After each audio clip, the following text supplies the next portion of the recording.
Hello students, welcome to our YouTube channel commerce with Karuna ma'am. Students, आज की जो हमारी वीडियो है उसका टॉपिक रहेगा बैंकिंग रेगुलेशन एक्ट 1949। ये बैंकिंग सीरीज़ के चैप्टर नंबर 3 बैंकिंग रेगुलेटरी जो अथॉरिटीज़ है उसका पार्ट नंबर 3 वीडियो है, जिसके अंदर हम पढ़ेंगे बैंकिंग रेगुलेशन एक्ट 1949। तो चलिए student, without getting late, let's start today's topic banking regulation act 1949। To monitor and streamline the benefits of the banks and ensure optimum functioning, the Banking Companies Act was passed on 16 March 1949 in the post-independence area. इसको monitor करने के लिए और banks के benefits को streamline करने के लिए, ऑप्टिमम फंक्शनिंग को इंश्योर करने के लिए banking companies act was passed.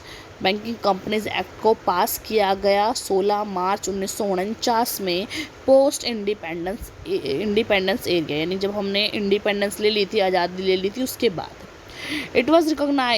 It was reconfigured as the banking regulation act 1949। फिर बैंकिंग कंपनीज एक्ट को रिकन्फिगर कर दिया गया बैंकिंग रेगुलेशन एक्ट 1949 में। कब किया गया? 1 मार्च 1966 में। ठीक है, तो बैंकिंग कंपनीज एक्ट पास किया गया 16 मार्च 1949 में, और उसको बैंकिंग रेगुलेशन एक्ट में चेंज किया गया, बैंकिंग रेगुलेशन एक्ट 1949 में चेंज किया गया 1966 1 मार्च में। It was made applicable to the entire nation in 1949 excluding the state of Jammu and Kashmir. ये एप्लीकेबल कहाँ कहाँ हुआ? पूरे नेशन के अंदर 1949 के अंदर, excluding the state of Jammu and Kashmir के स्टेट को छोड़कर, वेयर इट वॉज इन्फोर्स्ड इन 1956 में जम्मू एंड कश्मीर में भी आ गया ये। ठीक है, the act provides a framework under which commercial banking in India is supervised and regulated. ये एक्ट है, ये फ्रेमवर्क प्रोवाइड करता है under which commercial banking in India is supervise, जिसके बीच में कमर्शियल बैंकिंग है जो इंडिया की सुपरवाइज करी जाती है और रेगुलेट की जाती है। The act supplement the companies act. ये जो एक्ट है ये सप्लीमेंट्री प्रोवाइड करता है कंपनीज एक्ट को।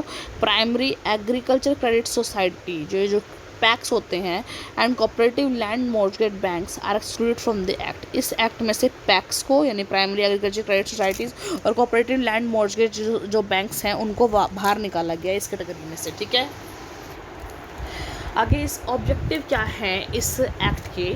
Objective of the banking regulation act 1949 किस लिए बनाया गया, क्या क्या उद्देश्य हैं इसकी बनाने के पीछे? तो देखिए, the objective of banking regulation act are stated below. First, to protect the interest of depositor and public at large by incorporating certain provisions। देखिए, जो डिपॉजिटर्स हैं या पब्लिक हैं उनके इंटरेस्ट को प्रोटेक्ट करता है ये बाय इनकॉर्पोरेटिंग सर्टेन प्रोविज़न, कोई सारे प्रोविज़न्स लगा के, विज प्रिस्क्राइबिंग कैश रिजर्व कितना रहेगा, लिक्विडिटी रिजर्व रेशियोज कितना रहेगा। This enable banks to meet demand depositor. इससे क्या होगा? बैंक जो डिमांड डिपॉजिटर्स हैं उनकी रिक्वायरमेंट को कंप्लीट कर पाएगा, कि जिसने अपने पैसे डिपॉजिट करवाए हैं वो जब अपने पैसे डिमांड करेगा, तो अगर उनके बैंक के पास कैश रिज़र्व रहेगा, लिक्विडिटी रिज़र्व रहेंगे, तो बैंक तुरंत उस बैंक की लिक्विडिटी जो है वो हाई हो जाएगी और बैंक तुरंत उनके पैसों को लौटा सकता है उनकी डिमांड पर।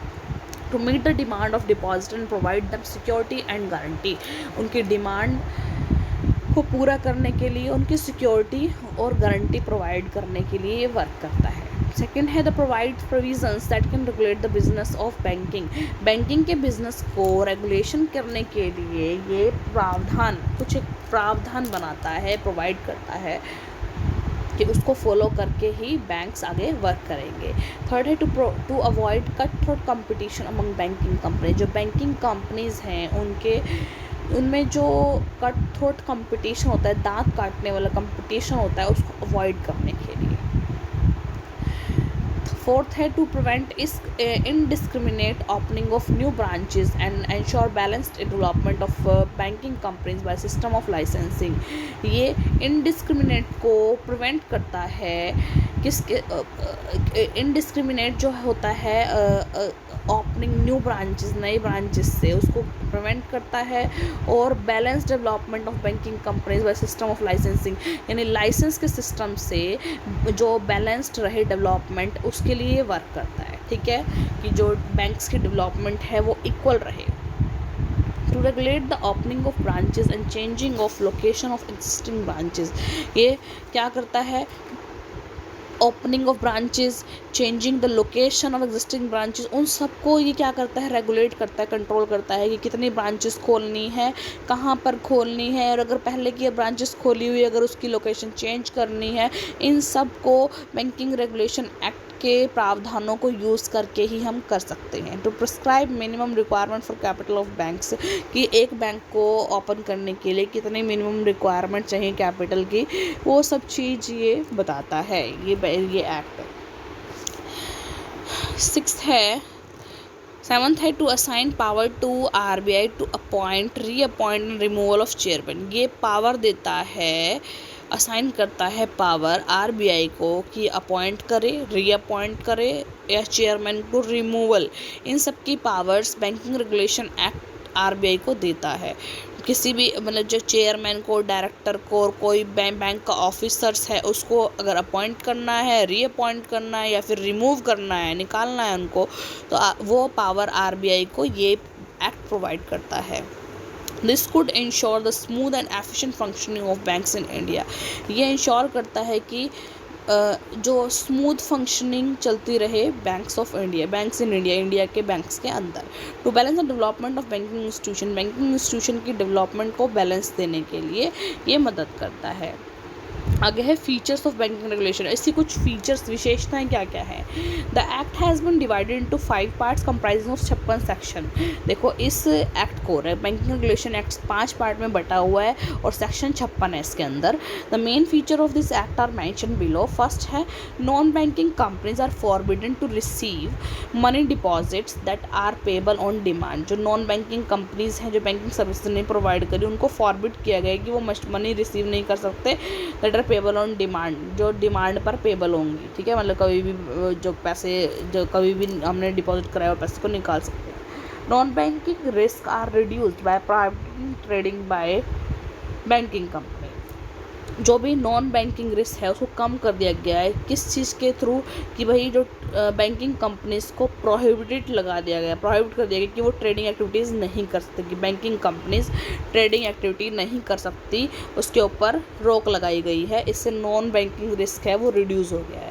मेंटेनिंग मिनिमम कैपिटल स्टैंडर्ड, जो मिनिमम कैपिटल स्टैंडर्ड है उसको मेंटेन करके आपको रखना पड़ेगा। Regulation on the acquisition of shares of banking companies, जो शेयर को एक्वायर करना बैंकिंग कंपनीज में, इसके ऊपर रेगुलेशन लगा दिया गया है। एक्वाजिशन ऑफ शेयर्स पे रेगुलेशन लगाया गया बैंकिंग कंपनीज पे। Power of the central government to make schemes for the banks.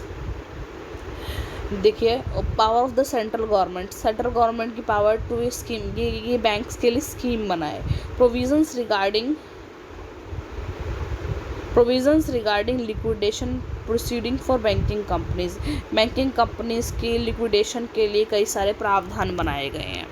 Main provision of the banking regulation act, main प्रावधान क्या क्या है, मेन प्रोविजंस क्या क्या है बैंकिंग रेगुलेशन एक्ट 1949 के। The following are the important provisions under banking regulation act 1949 regarding control and regulation of banking sector in India. First definition करते हैं। First section 5 define various terms including banking company, approved securities branch, banking policies etcetera.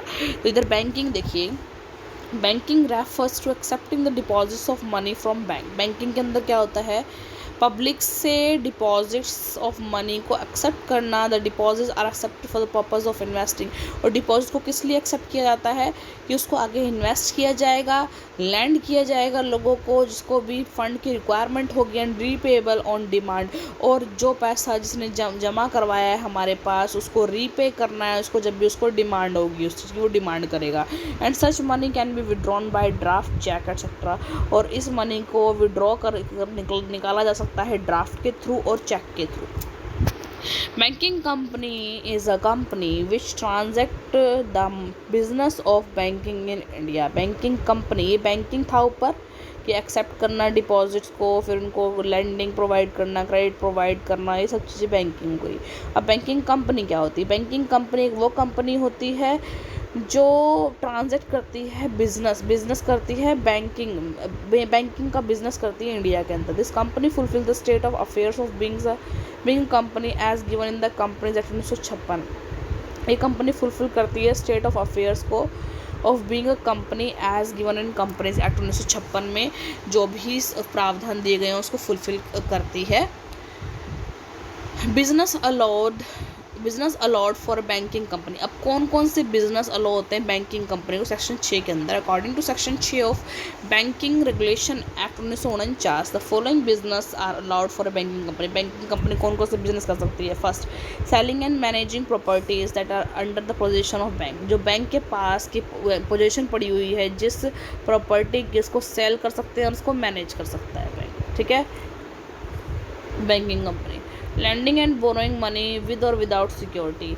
Money को lend करना या money को लेना बिना security के या फिर सिक्योरिटी के साथ।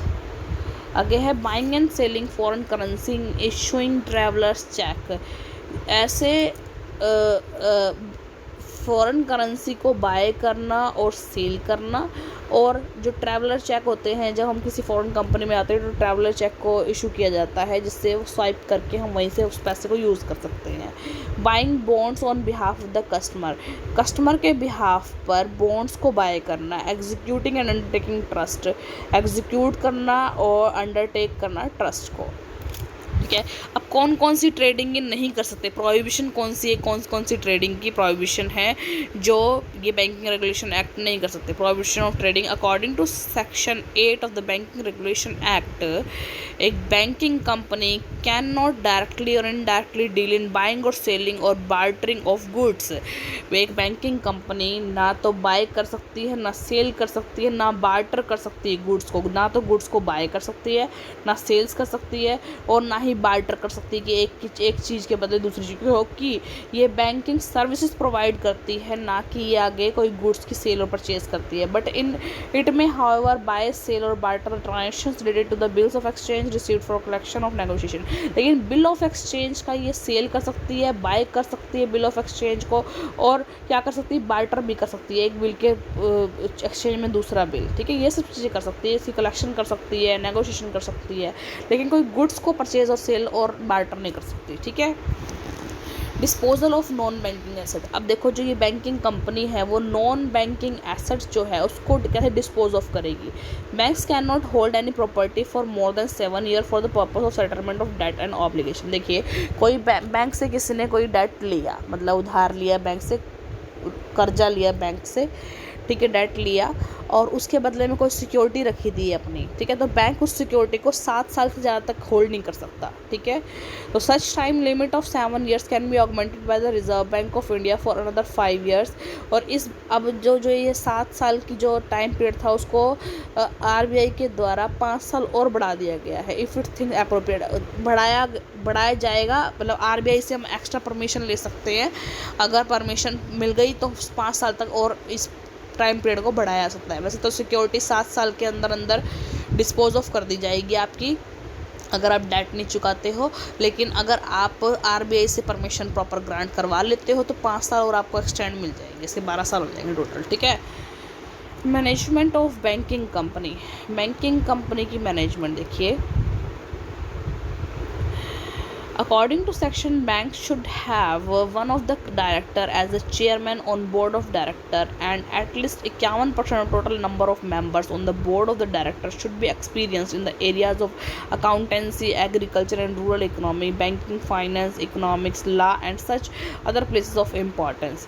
देखो, इस सेक्शन के अकॉर्डिंग बैंक्स को कम से कम वन ऑफ द डायरेक्टर, जो bank should have one of the director as the chairman, bank को एक डायरेक्टर के चेयरमैन के रूप में लेना चाहिए on the board of director में। And at least 51% total number of member, जो टोटल नंबर ऑफ मेंबर है उसका 51% on the board of director should be experience in the areas of, जो उसके मेंबर होने चाहिए किस एरिया में स्पेशलाइज होने चाहिए, अकाउंटेंसी में, एग्रीकल्चर में, रूरल इकोनॉमी में, banking, finance, economies, law and other such places of importance, ठीक है। बैंक जो एक डायरेक्टर होना चाहिए वो चेयरमैन के, जो बोर्ड ऑफ डायरेक्टर में चेयरमैन के रूप में होना चाहिए, और जो उसका जो बचे हुए जो मेंबर्स हैं उसका 51% कम से कम लोग एक्सपर्ट होने चाहिए अकाउंटेंसी में, एग्रीकल्चर में, रूरल इकोनॉमी, बैंकिंग एक्सेट्रा में। ठीक है। रिक्वायरमेंट 12th है आगे, requirements regarding minimum paid up capital and reserve. Minimum paid up capital और रिजर्व के लिए रिक्वायरमेंट देखिए सेक्शन 11 एंड 12 के अंदर। Section 11 of the Banking Companies Act lays down the requirement regarding the minimum standard of paid up capital and reserve as a condition of the commencement of business। कि कितनी minimum paid up capital होगी और reserve कितना होगा, अगर business हम start करते कितना रिजर्व रख सकते हैं। Although Section 11 prescribe a minimum capital of 5 lakhs only, Reserve Bank currently prescribed a minimum paid up capital 100 crore for setting up a new banking company। देखो ऑल्दो सेक्शन 11 प्रेस्क्राइब करता है कि minimum capital 5 lakh की होनी चाहिए only, reserve bank ने currently prescribe की गई मिनिमम पेड कैपिटल 100 करोड़ हो फॉर सेटिंग अप न्यू अगर न्यू बैंकिंग कंपनी आप नई बैंकिंग कंपनी आप सेटअप कर रहे हो तो कम से कम आपकी जो मिनिमम पेड कैपिटल वो 100 करोड़ तक की होनी चाहिए। In the case of foreign bank setting up business office of business in India they are required to bring in minimum of $10 million to India as a capital. अगर कोई foreign banks India के अंदर अपना office setup करना चाहता है तो कम से कम मिनिमम उसको $10 मिलियन इंडिया के अंदर एज ए कैपिटल के रूप में लाने पड़ेंगे। The minimum capital required to start a local area bank is fixed at 5 crore. और देखो फॉरेन का बैंक आएगा और यहाँ पर सेटअप करेगा तो अपना वो $100 मिलियन लेके आने पड़ेंगे कैपिटल के रूप में, और अगर अपना नॉर्मल लोकल एरिया का बैंक है उसको 5 करोड़ रुपए तक के लाने पड़ेंगे मिनिमम के रूप में। ठीक है। Under the provision of section 12 the subscribed capital of the company is not less than half of its authorised capital and the paid up capital is not less than half of its subscribed capital. Provision section 12 के अंदर जो subscribe capital है company की is not less than half of its authorised capital, उसकी authorised capital के half तक से कम नहीं होनी चाहिए, ऑथराइज कैपिटल के हाफ से कम नहीं होनी चाहिए। यानी कि आपकी ऑथराइज कैपिटल अगर 100 करोड़ है तो उसकी सब्सक्राइब कैपिटल 50 करोड़ से कम नहीं होनी चाहिए। And paid up capital is not less than half of the subscribe capital. और जो पेड अप कैपिटल है जितने भी 25 है, मान लो 50 है आगे हाफ उसका, और हाफ का हाफ 25 नहीं होनी चाहिए, 25 करोड़ नहीं होनी चाहिए। Provided when the capital is increase the proportion में be permitted to be secured with the period to determine the reserve bank not exceeding 2 years from the date of increase. जो मतलब इसकी जो पेड अप कैपिटल जितनी भी increase हुई है उसको परमिट नहीं मिलेगी 2 साल तक। ठीक है। डेट ऑफ इंक्रीज जितनी इंक्रीज हुई है सब्सक्राइब कैपिटल आपकी उसको 2 साल तक परमिट नहीं मिलेगी। ठीक है।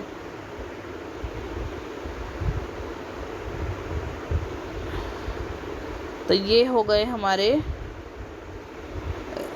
बैंकिंग कंपनीज के कुछ रूल्स एंड रेगुलेशंस। आगे देखिए थोड़े से पॉइंट्स और रहते हैं बैंकिंग के। रिजर्व फंड कितना रखेगा banking company? Every banking company must generate a reserve fund out of its earning after tax and interest. Tax और इंटरेस्ट के बाद उस अर्निंग में जो टैक्स लगा के और इंटरेस्ट लगा के जो एक रिज़र्व फंड है वो भी आपको मेंटेन करना पड़ता है। Such reserve amount should be any rate 20% of such profit. अपने प्रॉफिट का 20% भी हो सकता है।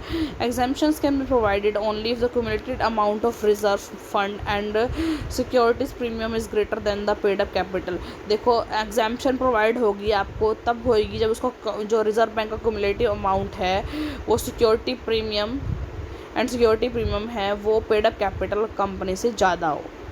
ठीक है। तब वो उसको आपको एग्जाम्पशन मिल जाएगी। कैश रिजर्व देखो कितना रखोगे आप। All scheduled banks have maintained a cash reserve 5% of the deposit with the bank reserve bank। मतलब सभी बैंक्स को 5% तक कैपिटल कैश रिजर्व रखना पड़ता है। This percentage can be raised up to 15% by reserve bank. इस जो 5% को RBI के द्वारा 15% तक बढ़ा दिया गया है। और non scheduled bank are also required to make this reserve up to 3%। Non scheduled bank जो भी हैं उनको 3% तक रखना पड़ता है कैश रिजर्व अपने पास टोटल डिपॉजिट्स का। ठीक है। वैसे देखो शेड्यूल बैंक का 5% था, RBI ने इस परसेंटेज को 15% बढ़ा दिया और नॉन शेड्यूल्ड बैंक का 3%। ठीक है। Statutory liquidity ratio देखो under section 24(2) every banking company has to maintain reserve in the form of cash, gold or any approved securities. Statutory liquidity में क्या होता है, बैंक को अपने पास कैश के रूप में, लिक्विड लोन के वो गोल्ड के रूप में और कोई भी अप्रूव्ड सिक्योरिटी उसके रूप में सिक्योरिटी अपने पास रखनी पड़ती है। This reserve is created at 25% to 40%, इतने परसेंट पे इसको क्रिएट किया जाता है। The statutory liquidity ratio is decided by the reserve bank of India and published in the official gazette. किसके द्वारा की जाती है, बनाई जाती है, डिसाइड की जाती है आरबीआई के द्वारा, और ऑफिशियल गैजेट में इसको पब्लिश किया जाता है कि इतना स्टैट्यूटरी लिक्विडिटी रेशियो चल रहा है। Accounts and balance sheet. Section 29 of the Banking Regulation Act deals with the accounts of banking company। ये बैंकिंग कंपनी के अकाउंट्स के साथ डील करता है। The banking company shall prepare a balance sheet and profit and loss account on the last working day of every accounting year। Banking company को भी अपनी balance sheet and profit and loss account बनाना पड़ता है जो last उनका working day होता है अकाउंटिंग ईयर का, तब। Accounts must be signed by at least 3 directors where number of directors exceed 3। जो अकाउंट्स है कम से कम 3 डायरेक्टर के द्वारा साइन करने चाहिए। अगर मान लो डायरेक्टर की संख्या ज़्यादा है तो कम से कम 3 डायरेक्टर के साइन उस पर होने चाहिए। If number of director fall short of 3, अगर 3 से भी कम डायरेक्टर हैं, then all director must sign the accounts. तो जितने भी डायरेक्टर हैं, मान लो 2 डायरेक्टर हैं, दोनों को अपना साइन करना पड़ेगा। At the same time every banking company which is incorporated outside India, कोई भी कंपनी जो अगर वो इनकॉर्पोरेट हुई है outside India, is required to prepare balance sheet and also profit and loss account relating to the its branch in India also. उसको भी balance sheet बनानी पड़ेगी, प्रॉफिट एंड लॉस अकाउंट बनाना पड़ेगा अपने ब्रांच रिलेटेड जो इंडिया में उसकी ब्रांच है। Accounts must be sign by principal officer or bank manager of the company in India. जो अकाउंट्स हैं वो भी साइन होंगे प्रिंसिपल ऑफिसर की और मैनेजर से, जो उस कंपनी का मैनेजर है, प्रिंसिपल ऑफिसर, उसके साइन होंगे उस अकाउंट्स के ऊपर। आगे है auditing of banking company. Banking company की ऑडिटिंग कैसे की जाती है। According to section 30 of the banking regulation act, the balance sheet and the profit and loss account must be audited by qualified person known as auditor. इनके जो balance sheet है, profit and loss किसके द्वारा audit किए जाते हैं, auditor के द्वारा। This banks have to submit to RBI 3 copies of P&L account balance sheet together with statutory auditor report. Banks को अपनी जो आरबीआई के पास प्रॉफिट एंड लॉस की और बैलेंस शीट की कॉपीज़ भेजनी पड़ती है, किसके साथ में, जो स्टैट्यूटरी रिपोर्ट ऑडिटर ने बनाई है उसके साथ अटैच करके। ठीक है। बिफोर 30 सितंबर एवरी ईयर, 30 सितंबर से पहले मतलब हर फाइनेंशियल ईयर में 30 सितंबर से पहले ऑडिट रिपोर्ट के साथ में बैलेंस शीट प्लस में प्रॉफिट एंड लॉस अकाउंट भेजना होता है। In case of failure to submit the RBI under section 47(6) and 47(a) of banking regulation act में penalise the bank for non submission. वो उसको पेनल्टी लगा सकता है आरबीआई उसके ऊपर नॉन सबमिशन के लिए कि आपने सबमिट नहीं करी।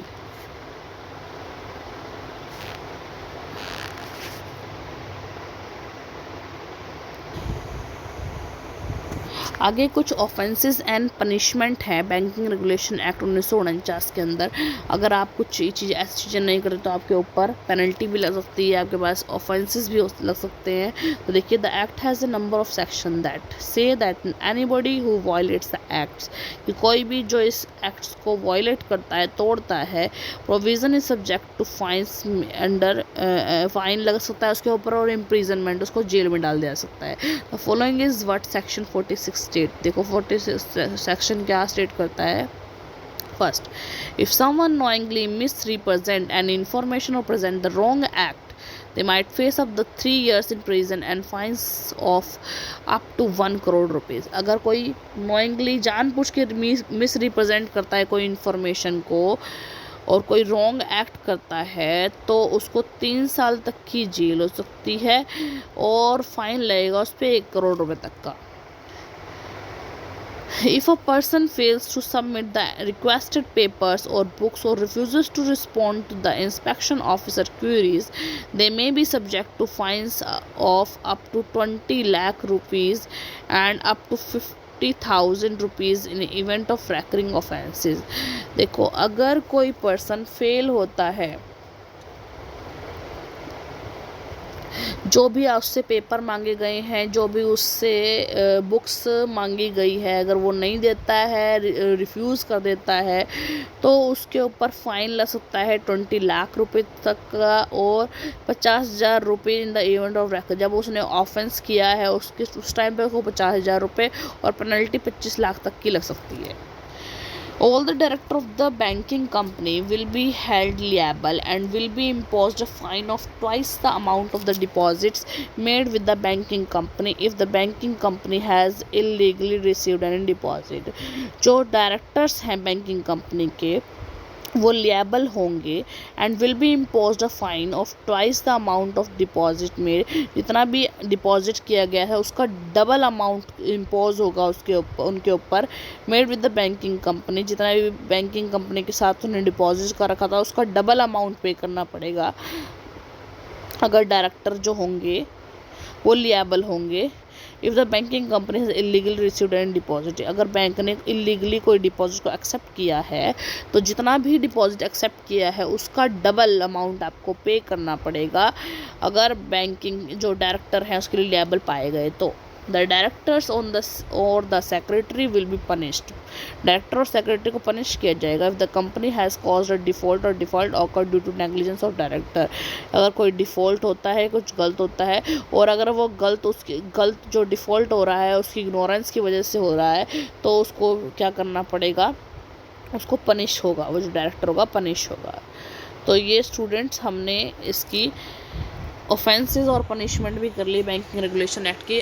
बैंकिंग रेगुलेशन एक्ट 1949 प्रॉपर अच्छे से कर लिया। इसमें हमने बैंकिंग जो कंपनी है उसकी भी जो किस तरीके से वो कार्य कर रही है वो सब चीज़ हमने पढ़ ली है। और वेरी वेरी इंपॉर्टेंट क्वेश्चन है स्टूडेंट, 100% ये एग्ज़ाम के अंदर आएगा बैंकिंग रेगुलेशन एक्ट के बारे में। तो आई होप स्टूडेंट आपको ये वीडियो अच्छी लगी हो, आपका सारा टॉपिक क्लियर हुआ हो। अगर स्टूडेंट आपको वीडियो अच्छी लगी हो, आपका टॉपिक क्लियर हुआ हो, तो ज़्यादा से ज़्यादा मेरी वीडियो को लाइक कीजिए, शेयर कीजिए, कमेंट्स कीजिए और ज़्यादा से ज़्यादा मेरे चैनल को सब्सक्राइब कीजिए, commerce with Kanaujia ma'am. Thank you students.